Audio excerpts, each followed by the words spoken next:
Куда поехать на 8 марта, чтобы точно запомнилось? У нас есть вариант.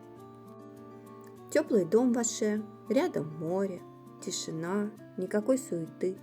Идеально, чтобы выдохнуть и побыть с близкими. Можно с семьей, можно вдвоем, можно с подругами.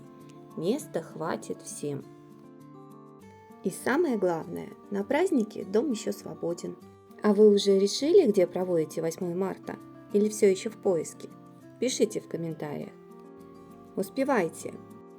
Будет тепло, уютно и очень душевно.